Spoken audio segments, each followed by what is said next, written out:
Un vent de nouveautés. Yann Eliès est passé du voilier au ponton. Il est le nouveau directeur de course de la Solo Guicoten. C'est assez impressionnant, pour moi c'est un peu une idole. Je le regardais quand j'étais tout petit sur le Vendée Globe. Et là de l'avoir en tant que directeur de course, c'est plutôt cool. Quand c'est des marins qui gèrent les courses, on sait qu'on va pas être envoyé au casse-pipe, quoi. Même si là la météo n'est pas problématique, c'est toujours rassurant d'avoir quelqu'un qui fait des choix qui vont dans le sens de la sécurité des coureurs, quoi. Car Yann Eliès a marqué l'histoire de la voile. 4 premières places à la Solo Guicoten, triple vainqueur de la solitaire du Figaro. Après plus de 20 années à naviguer, la question de la reconversion s'est imposée à lui.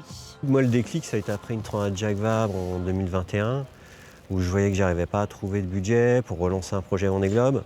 Je me suis dit, l'horloge tourne, je ne peux pas attendre chaque Vendée Globe de savoir si je vais avoir mon projet, il y a autre chose à faire.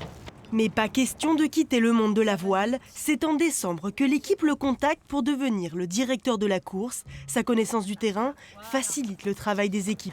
Ils ne sont pas beaucoup de directeurs de course à avoir été coureurs, du moins à très haut niveau. Mais par contre, ouais, c'est quand même un plus. On parle la même langue, quoi. Le poste lui permet de faire quelques ajustements sur la course. Et par contre, en redescendant, j'aimerais bien leur mettre un waypoint virtuel au large du golfe de Gascogne, là, pour qu'ils quittent un peu la côte.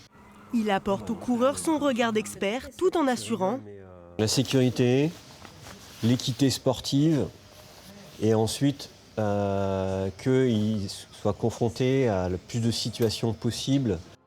Yann Eliès n'a pas complètement plié les voiles. Il est entraîneur et reste coéquipier lors de certaines courses.